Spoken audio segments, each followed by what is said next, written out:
Amen. Lorsque Dieu appelle Moïse, il a dit Moïse, je t'ai appelé pour impacter, pour influencer. Lorsque Moïse est allé avec Aaron, Aaron interprétait. Aaron ne disait pas ce que Moïse disait, il disait ce que Dieu dit à Moïse. Parce que Moïse avait un langage difficile. Nous sommes arrivés à un temps où nous savons un truc qui bégaye. Toute personne ne peut pas comprendre le bégaiement s'il n'a pas Aaron. Le seul maître qui sait comment Dieu bégaye, c'est le Saint-Esprit. Amen. Pour influencer, tu dois connaître la personne qui connaît bien le bégaiement du maître. Celui qui connaît comment Dieu bégaye. Celui qui connaît comment interpréter le bégaiement de Dieu. Écoutez, la Bible c'est le bégaiement de Dieu. Amen.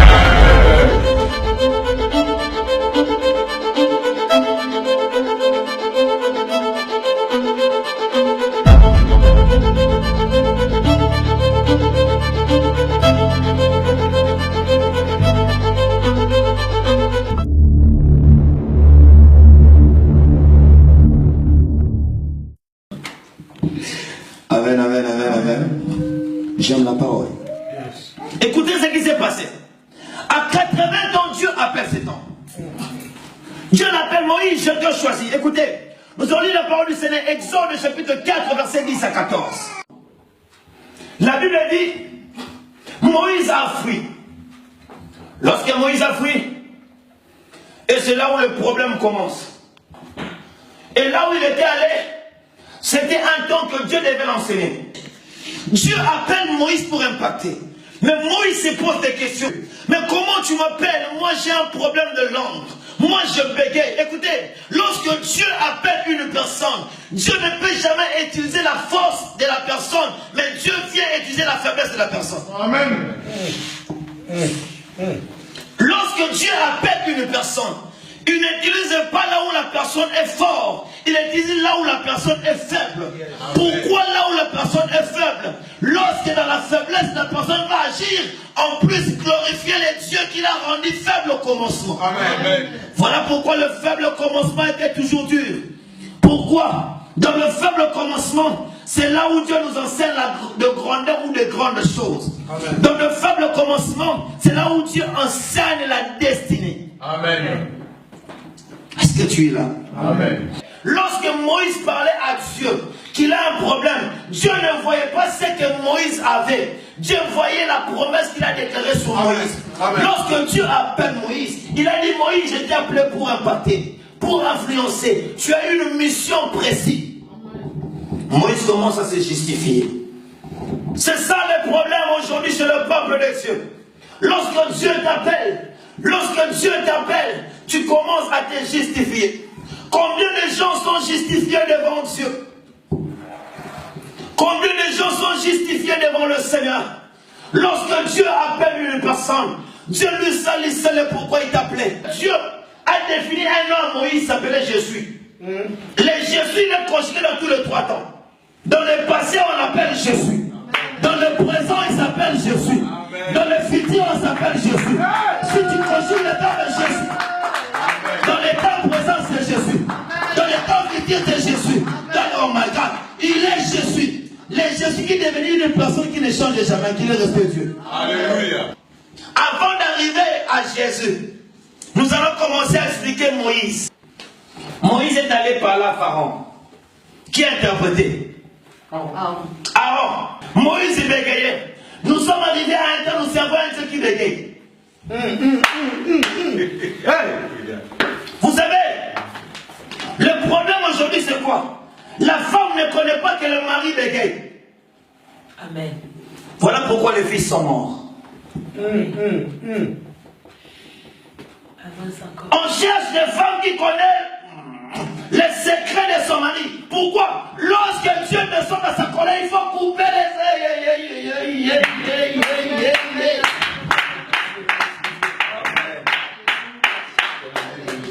Lorsque Moïse est allé avec Aaron, Aaron interprétait. Aaron ne disait pas ce que Moïse disait, il disait ce que Dieu dit à Moïse. Parce que Moïse avait un langage difficile. Il n'arrivait pas à parler. Mais j'ai compris une chose. Lorsque Moïse parlait, Aaron devait comprendre. Amen. Pourquoi? Parce qu'Aaron connaît les bégaiements.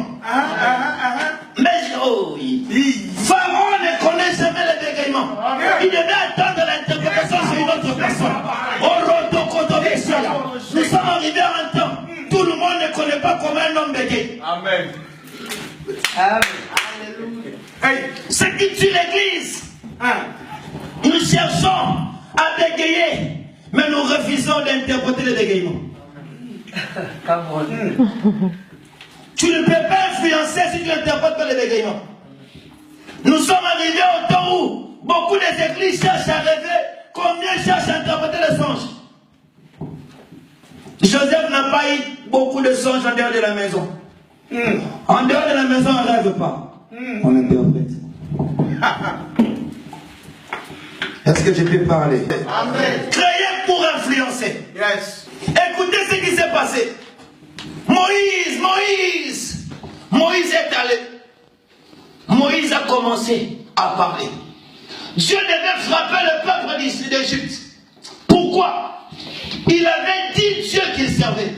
Tous les plaies que Dieu a pu donner au peuple d'Égypte, c'était les 10 marques de Dieu qu'il servait. Amen. Et voilà pourquoi Dieu a envoyé un homme pour libérer son peuple. Cet homme, il était créé pour influencer. Ce qui détruit l'homme, c'est quoi?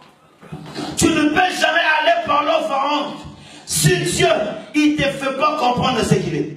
Yes. Si Dieu ne te fait pas comprendre, tu vas avoir peur. Voilà pourquoi tu vas voir une chose. La Bible dit, lorsque Dieu envoie Moïse, il dit, Moïse, prends ta main. Mets-le ta poitrine. Enlève. C'était quoi? La lèvre. Beaucoup Dieu a commencé à montrer ces choses. Il a commencé à former Moïse. Il a commencé à préparer Moïse. Il a dit à Moïse, attention, je sais déjà la destinée. C'est-à-dire, c'est que quand tu vas vivre, moi je l'ai vécu. Amen. Amen. Tu vas démontrer réellement ce que je suis par rapport à eux. J'étais envoyé pour influencer. Mais avant que tu influences, je dois te faire la marque de ce que je dois accomplir. Yes. Mais Moïse, t'inquiète, tu es encore dans l'ombre. Moïse, tu es encore dans l'ombre. Voilà pourquoi une chose est vraie. Moïse, son but était de toucher la queue. Mais dans la prophétie, on ne parlait pas de toucher la queue. On parlait de la femme qui devait écraser la tête du serpent. C'est-à-dire que le commencement de ce que Dieu devait accomplir. Moïse est parti.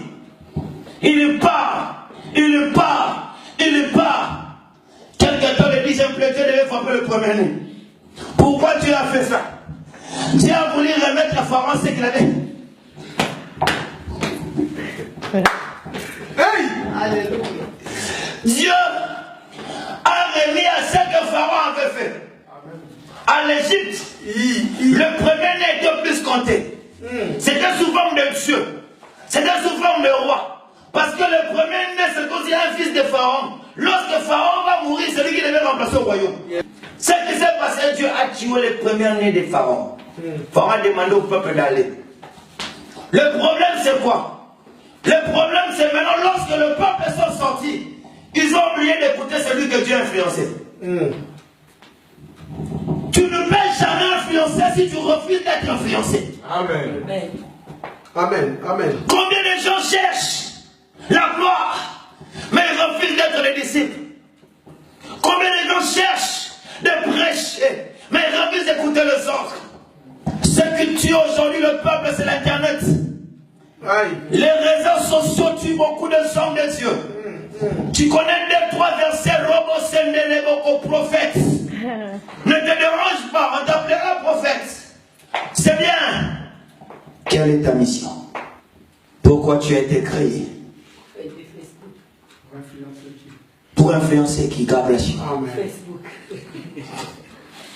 Tu peux avoir 10 000 vies en Internet, mais Dieu ne te connaît pas. Amen. Tout le monde peut laquer tes photos, mais Dieu n'a jamais laqué ta vie. Alléluia. Alléluia. Amen. Moïse, lorsque Moïse est passé, Dieu a choisi plusieurs gens. Mais ces gens ne pouvaient pas conclure la prophétie. Mais qu'est-ce qui s'est passé? La Bible nous parle d'un homme qui s'appelait Jésus. Lorsqu'il est venu Il est venu maintenant pour ramener la réalité. Salomon, l'homme sage, qui a influencé plusieurs gens. L'homme sage, lui, depuis il est né, il n'a jamais vu une personne courbée se redresser. Il avait raison. Parce que dans son temps, c'était l'homme. Lui, il devait juste prononcer des choses que... Oh my God. La réalité devait accomplir. David a répondu à son frère, c'est sinon, c'est celle de Dieu qui s'est redressée une personne courbée. Lorsque Jésus-Christ est venu, on nous parle d'une femme qui était courbée pendant beaucoup de temps. Et lorsque Jésus a vu cette femme, Jésus a commencé à rappeler les choses qui étaient dites. Amen. Pharaon, pardon. Moïse a dit, non, David a dit, Salomon a dit, Jésus est venu pour accomplir. Voilà pourquoi lorsqu'on parle de bégaiement, nous parlons d'un nom. Une personne qui bégaye, attention, il est faible. Il n'arrive pas à parler, mais il agit brutalement. Amen. Et lorsque Jésus est descendu dans la faiblesse, il est venu remettre à l'homme ce qu'il avait perdu pour influencer. C'était le royaume, c'était le pouvoir.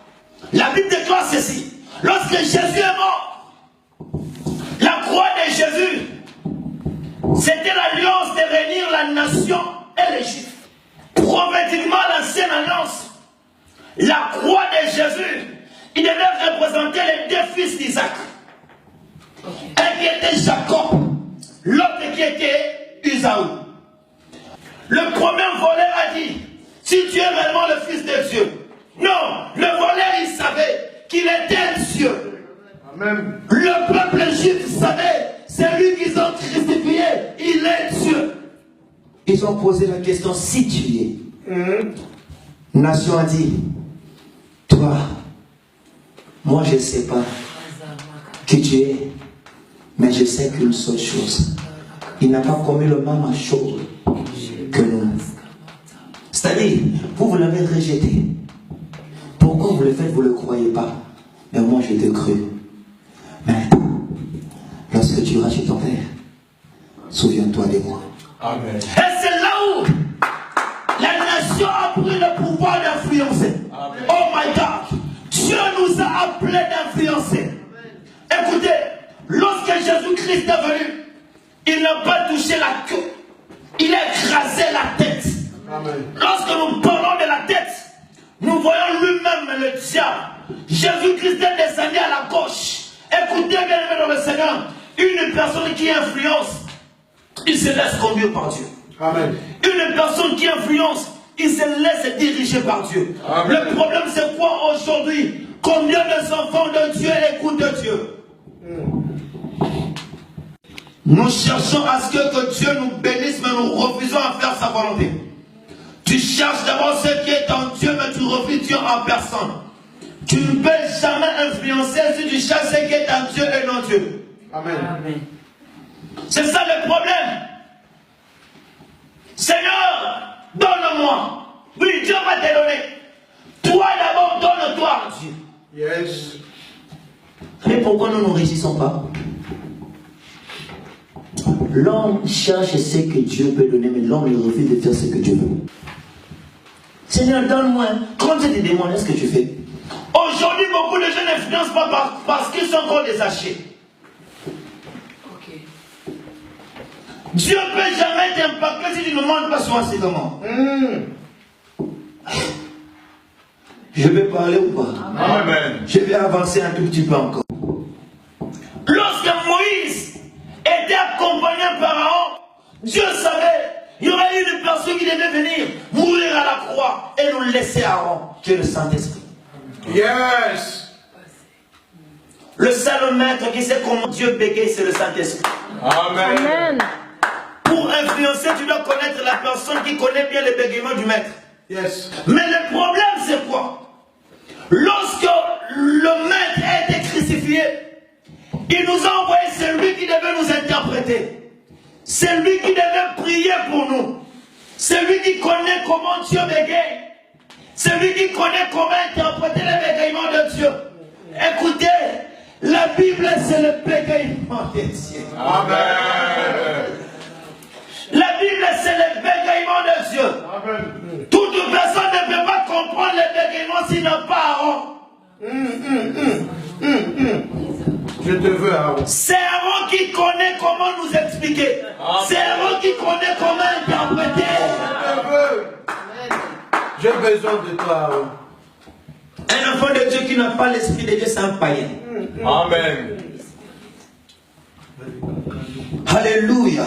Amen. Est-ce que je peux parler? Amen. Est-ce que je peux pousser encore? Je peux parler encore un peu. Merci. Jésus est mort. Il ressuscité le troisième jour. Écoutez, lorsqu'on veut influencer, il faut accepter le Judas. Et lorsque tu veux influencer, il faut accepter les pierres. S'il n'y a pas un Judas, s'il n'y a pas un Pierre, il ne sera jamais mise à l'auteur que Dieu a voulu pour toi. Tous les gens qui ont influencé au temps passé, ils avaient un Judas et ils avaient un Pierre. Alléluia. Écoutez bien aimés dans le Seigneur, ça doit nous arriver. Pour bien influencer, on doit te vendre. Si on ne t'a pas critiqué, tu n'as pas une histoire. Amen. Comme n'avait plus ses deux pieds, il a eu le troisième pied qui était le bâton. Lorsqu'il boitait, lorsqu'il était faible, Ésaü chercha à le détruire parce qu'il s'appelait encore Jacob. Nous sommes au temps, nous sommes arrivés au temps où, si tu veux influencer, c'est lui qui t'a brisé les côtes, c'est lui qui va prendre soin de toi. Ne te dérange pas lorsque tu as brisé les côtes. Ne te dérange pas lorsque tout le monde t'insulte. Tout le monde parle de mal de toi. Tu es innocent, je sais. Ne te dérange pas. C'est le troisième pied. Celui qui a accepté ces choses, lui seul, il va combattre pour toi. Amen. Lorsqu'il a été détruit, c'était en ce moment, il ne s'appelait plus Jacob. Il s'appelait maintenant Israël. Amen. Et lorsque Ésaü a vu, il cherchait à le détruire, mais il a oublié qu'une seule chose. Il n'était plus Jacob qui était le voleur. Il n'était plus Jacob qui était un voleur. Mais il a été changé au nom, c'était Israël. Lorsque Ésaü a vu ces choses, il a dit, je n'ai pas droit de combattre à cet homme. Parce qu'il n'est plus Jacob. Il est venu prosterner devant. Non, il est venu prosterner devant. Oh my God. Il est venu prosterner devant Israël. Et Jacob lui a dit non. Laisse-moi te donner l'offrande des dîmes. Non, il ne pouvait pas prendre ce qui était de Jacob. Parce que Jacob n'avait plus le nom de Jacob. Il s'appelait Israël. Amen. Voilà pourquoi la Bible déclare, lorsque tu influences une personne, ce n'est pas l'ancien nom qui va bénir la famille, c'est le nouveau nom qui bénira la famille. Amen. Rachel était aimée, puisqu'elle l'est, n'est-ce pas? Léa n'était pas aimée. La Bible précise qu'il avait un grand des yeux. Alléluia. Mais ce n'est pas ce qui est du corps, mais ce qui sort du corps. La Bible dit que Rachel a donné naissance aux enfants. Mais Léa, lorsqu'il a donné la naissance, il a donné à deux tribus. Aujourd'hui, nous sommes des serviteurs à cause de Léa. Amen. Parce que Léa, oh my God. Amen. Dans le ventre de Léa, il y a de Lévi et de Judas. Jésus-Christ est venu à cause d'un Judas. Voilà pourquoi Bartimée devait comprendre. Il ne devait pas appeler le fils de Kinga, il ne devait pas appeler Jésus. Parce que Jésus avait un nom de la famille, c'était Judas. Écoutez, même lorsque tu marches dans la rue, si on t'appelle, papa, comment vous t'appelez? Votre nom de la famille, c'est comment? Si on dit lancement, tu ne peux pas voir. Tu peux faire le même semblant. Ah, ils peuvent avoir beaucoup de gens qui ont le même nom. Lorsqu'on dit Massamba. Ok. Oui. Lorsqu'il a créé Jésus, Jésus n'a pas. Lorsqu'il a créé fils de David, il dit non. Qui peut m'appeler par le nom de ma famille? Il faut savoir quelle est la limite. Qu'est-ce qui t'empêche à influencer? La deuxième des choses, pour influencer, pose-toi la question. Pourquoi te justifies-tu? Seigneur, moi, même si tu n'as rien, tu peux faire quelque chose.